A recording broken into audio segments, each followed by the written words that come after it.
का हमने खड़ा किया है और बहुत इस पर कई दिमाग लगे हैं, बहुत सी योजनाएं प्लानिंग सब बनाई हैं, लेकिन अब ये है कि हमारी प्लानिंग बनाने में कोर्ट के लोग होते नहीं हैं और पहले प्लानिंग बन जाती है।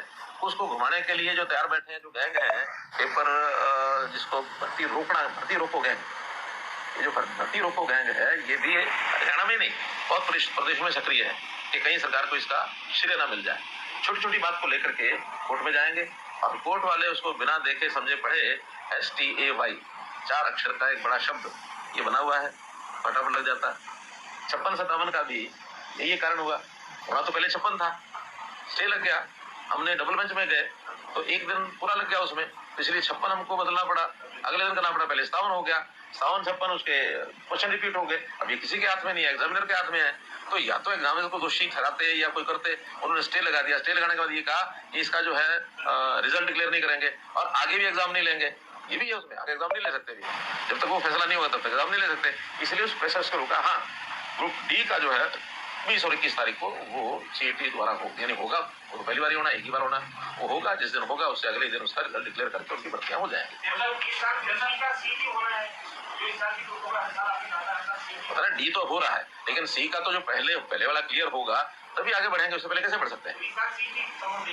नहीं, अगर ये रिजल्ट क्लियर हो जाता है कोर्ट, और कोर्ट में भी मुझे लगता है कि अगली तारीख में हो जाना चाहिए, अक्टूबर के लास्ट में कभी लगा है ये, और उसका भी कारण है विशेष, तो उस नाते से वो मुझे लगता है कि अगले 20-21 कब लगा, 31 अक्टूबर कब लगा है, अक्टूबर लास्ट में लगा, वो हो जाना चाहिए उस समय तक। वो अगर होता है तो 15 से 20 दिन तक बाकी सारे एग्जाम के तैयार है सब, उनकी डेट यानी केवल डेट से डिक्लेयर करनी है, उनको उत्तर देना है। अदरवाइज सारे 3 लाख 3.5 लाख लोग वो 15-20 नवंबर तक भी हो सकते हैं। अगर ये फैसला आ जाता है तो नवंबर के महीने में एग्जाम हो जाए और दिसंबर में रिजल्ट निकल जाए, और फिर उसके साथ साथ दिसंबर में नया भी हो सकता है, एक बड़ा। आज इस वर्ष में ही तीसरी बार कुछ ऐसी कॉलोनीज जो अभी तक अनऑथराइज्ड कॉलोनीज कही जाती हैं उसकी मैं घोषणा कर रहा हूं।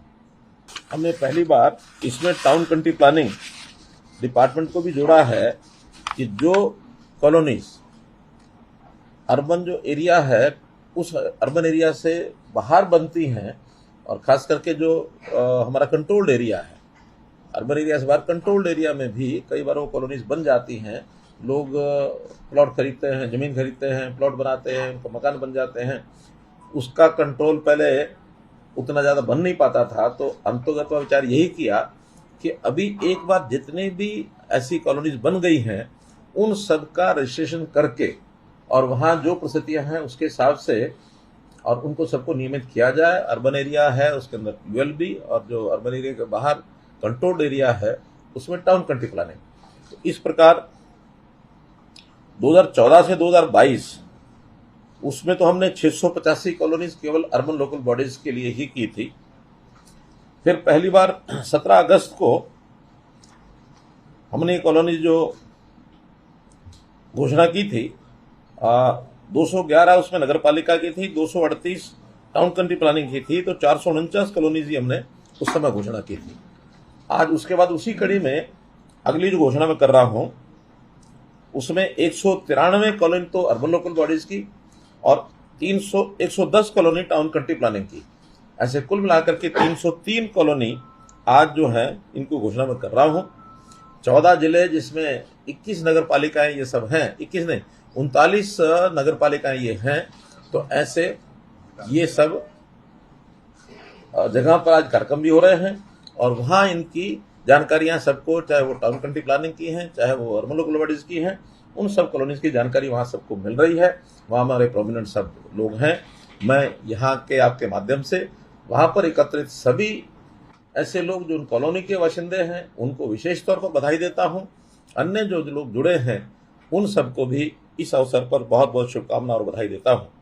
साथ ही मैं बधाई देता हूं हमारे अर्बन लोकल बॉडीज के मिनिस्टर डॉक्टर कमल गुप्ता जी को, क्योंकि इनकी देखरेख में ही अर्बन लोकल बॉडीज का यह सारा काम चल रहा है। यद्यपि टाउन कंट्री प्लानिंग डिपार्टमेंट जो मेरे स्वयं के पास है, तो इसलिए मिल करके हम ये कॉलोनीज को आगे बढ़ा रहे हैं।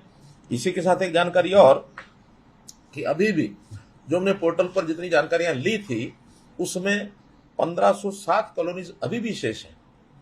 इसमें 936 अर्बन एरिया की हैं और 571 ये जो कंट्रोल एरिया है उसकी है। तो से 1507 कॉलोनी और हैं जो हमारा संकल्प है कि 31 जनवरी 2024 तक ये सब भी नियमित कर दी जाएंगी। चीन के हांगझाओ में जो एशियाई खेल हो रहे हैं उसमें इस समय तक कुल देश की जो मेडल टैली है वो 83, इंडिविजुअल 47 और टीम के 36 हैं, जिसमें 20 गोल्ड हैं, 31 सिल्वर हैं, 32 ब्रॉन्ज हैं, ऐसी 83 हैं।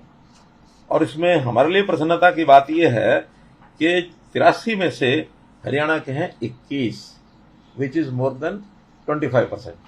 84 होते तो 21, 83 में 21, तो it is more than that. जिसमें 7 गोल्ड हैं, अगेन ये 1/3 हैं, 3 सिल्वर हैं, 11 ब्रॉन्ज हैं। 22 हो गए? चलो आपके बैठे बैठे 21 से 22 हो गए, आपके बैठे बैठे 22 हो गए। एशियन गेम्स में कुल 655 खिलाड़ियों ने इसमें भाग लिया, जिसके अंदर हरियाणा के हैं 86। तो इसके लिए मैं बहुत बहुत बधाई देता हूं। और ये जानकारी अपने को है ही है कि हमने इनको जो गोल्ड मेडलिस्ट हैं उनको 3 करोड़ रुपया, और जो रजत है 1.5 करोड़ रुपया, कांस्य 75 लाख रुपया, और जो प्रतिभागी खिलाड़ी है जो नहीं भी कोई मेडल ले पाया तो भी उसको 7.5 लाख रुपया प्रति खिलाड़ी ये उनको राशि जो देते हैं, जो कि मैं समझता हूँ सर्वाधिक है पूरे न केवल देश में बल्कि पूरी दुनिया में।